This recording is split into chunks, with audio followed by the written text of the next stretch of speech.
Hey, okay, so I'm Kyte Man, and this is my daughter Kara. I call her Monster. We're gonna do some videos about YWAM and Capernwray, just to give some people some information about it. So our first one is gonna be about just kind of telling about who we are, okay? Or just what you've been doing, not maybe who we are, but maybe just what you've been doing the last couple of years, 2.5 years. Okay. Hi, I'm Kara. I'm 20 years old and I graduated high school about 3 years ago now. And a couple things that I did within those 3 years was a spring school of Capernwray Bible School in England.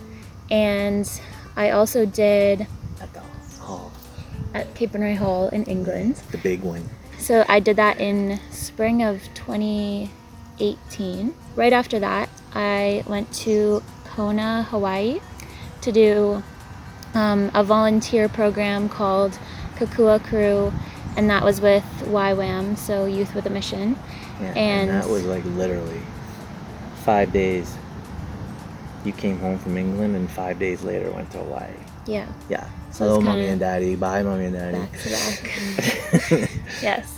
And that was for about 9 weeks or so, 2 months. So our summer, which is July and August, I was there for all of that.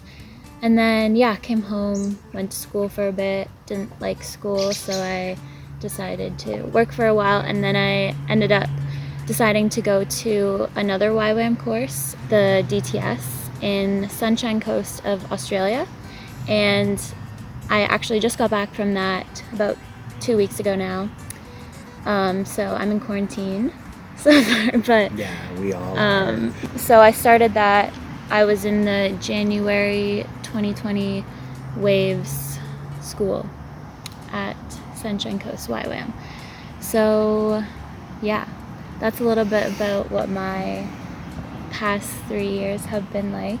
We just decided to do these videos to kind of explain just a little bit about what Capernwray is and what YWAM is, about the differences between them, similarities, and just my opinions. So I am, as I said, I'm Monster's father, and so I have a lot of questions still about YWAM and stuff, and Capernwray. So I thought we would put together some videos just talking about that in case there are other parents or students that are thinking about going to either one. A little bit about me. So I'm married, have Kara, and we have a son. Not Kara and I, but my wife and I have another son, and or have a son, not another one. And so we live in southern Ontario in Canada, and it is stupid hot here today. Oh my goodness, for people living in Ontario and Canada, it's hot. And I'm wearing my one of my hockey t-shirts because I am also a chaplain with an organization called Hockey Ministries International, and I am actually supposed to be at a hockey camp right now for the week, but because of the virus, that's been canceled, and that kind of stinks. But God has allowed the camp still to go on as a ball hockey camp. There are just a few kids going to the ball hockey camp, but it's still going on, and so that's a good thing for HMI. I guess what we'll do, let's start with Capernwray, because that's where you went first. You weren't planning on going there first, were you? No. That was kind of... It was very last minute. So my wife's name is Lori. So Lori and I, we kind of helped you with that decision to go there. Do you want to talk about that a bit? And so the spring school starts in about April or so. And so in about January, I remember you bringing it up. And I had already kind of known about Capernwray just from some people I knew in my church that had done it before. And I had always kind of wanted to go to England because I thought it was cool. And I really wanted to travel and just do everything. When you brought it up, though, I really wasn't really in my radar because I knew that I was going to go to Kona come the summer, and I just kind of wanted to keep working and make more money, I guess, before going there. But then when you brought it up, I was like, I don't know about it. It seems cool, but I don't know if it's really for me. But then the more you talked about it, and you were like, well, we'll help you out, like with money and just support. So I was like, okay, well, I'm not going to pass up an opportunity to go to England. So that's kind of why I just decided to go. And then it ended up working out perfectly with timing to go to like come there to go to Hawaii. So didn't mess up my plans in any way or anything like that. So I was like, sure, why not? We were happy you went. Yeah. We were happy you I was decided to happy go. I went. You were right out of high school pretty much. Yeah. And we're gonna do what do they call it? A gap year. Gap year. Anyway, so that was good that you decided to do that. So we'll talk about Capernwray deeper next time, but so then you went to Kona. So that was not a DTS. No. What did you do there? So in Kona, they have, since Kona is one of the biggest YWAM bases, and they have this at other bases too, but YWAM bases. Yes. Yes. I'm just making bases. There I did a volunteer program. So what it is, it's called Kokua Crew. You can look it up. And they have these volunteers that will come in and help in different places that they need help. So in the kitchen, on grounds crew, different like childcare. There's some House cleaning. cafe, house cleaning. There's all this stuff. So that's what I was doing. I was volunteering. I worked in the kitchen there in Kona for 2 months, and basically you just pay with one of my best friends from home. Blinky. Yeah, Jordy, her name is. It was such a great experience because I was able to learn more about YWAM kind of on the sidelines, because I wasn't directly in a program there, but I was involved. Yeah, we're outside in the park, so I was still really involved with like the base, and we got to go to like base worship and have small groups and Bible studies and speakers and all that kind of stuff. But it was cool because you basically just pay your way, like plane ticket there, and then you get can I just say? Yeah. It's cheaper to fly to Hawaii from Southern Ontario than it is to go to, we'll say Vancouver instead of Pondina, than it is to go to Vancouver in Canada. How ridiculous. That's a Canadian thing. All right, go. Yeah. You paid to go there. So yeah, you just pay to go there, which isn't very expensive. And then you work for your stay and food and everything, so it's a pretty good deal. Then you came home and worked for a year. Well, I was in college for you went to a college. semester. Right, from September to December. Yeah. You finished your term. And then 1st of January, pretty much you start working. Yes. Go. So you worked for a year. So I worked year. for all of 2019.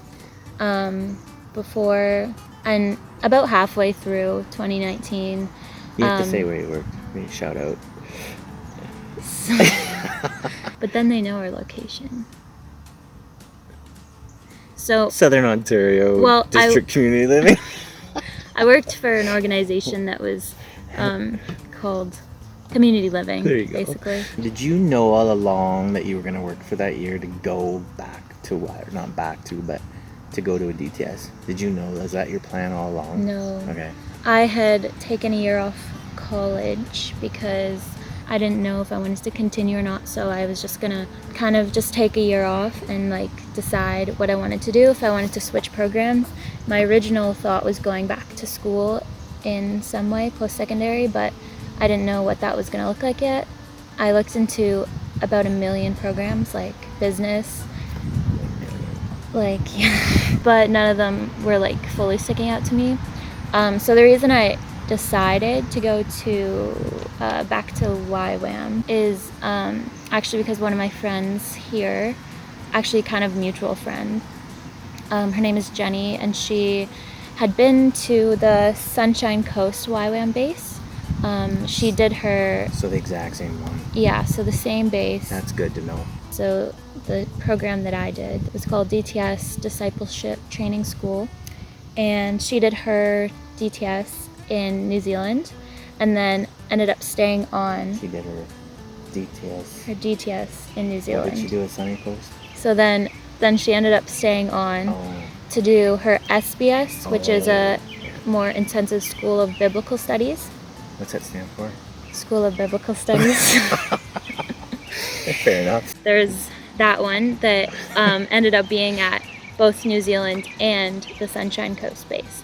So she really got to know that base. When I met her, she knew that I had not really a full idea of what I was doing yet in come the new year. And so she fully convinced me to go to I think they can hear that buggy. So she fully convinced me to go back to YWAM because I already loved the organization, the community, and the environment there. And I kind of hesitated between going back to Kona and trying a new base, but in the end I decided to go to Sunshine Coast. Now, you said that she did her DTS in New Zealand. Yeah. But then went to the other school in Sunshine Coast where you actually did your DTS. Why did you decide to go to the Sunshine Coast to do your DTS instead of New Zealand? Because we knew another friend that went to the New Zealand one too, right? Same Yeah. one? So why did you decide to go to that one, knowing that the one in New Zealand was good, rather than going, instead you went to Sunshine Coast not knowing really much about it? There's a reason why I'm saying that. We'll get to that in other videos. Okay, go. I think the main reason was because actually when I was talking with her, because I knew she had done YWAM and she was a very strong advocate for it.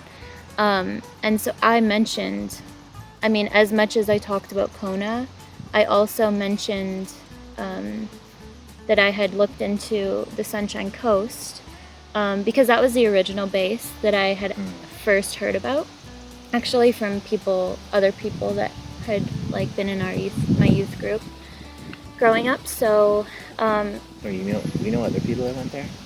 Yeah. To Sunshine Coast? Oh, I didn't know that. All right. Tim went there and Ben, Oh, yeah. I think. Tim and Ben. I think Ben. Tim and Ben. Anyway. If you're watching. Been to Sun Coast. Wow. Go away. She heard that I looked into Sunny Coast, so she kind of started talking about. She loved the base and just the people, the staff.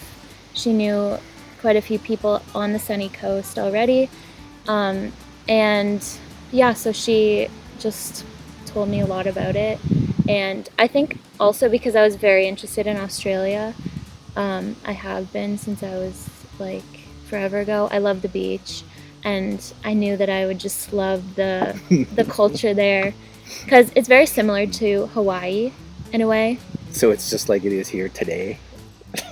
The heat? The heat. Yes, but other than that, no, not really. For you American friends that are watching this, feels like 102 today.